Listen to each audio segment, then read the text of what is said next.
అరే నేనేమని డీజేరా, కింద పడ్డం మీద పడ్డం కాదు. మామూలుగా ఉండదు మరి గాజువాక్ అంటే. అరే ఏమనుకుంటున్నావు? Konchemamba colony. Yes, hello, hi.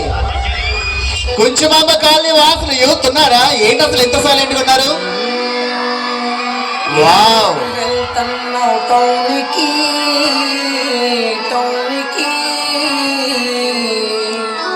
చీరలు పంపించు ఇంటికి ఇంటికి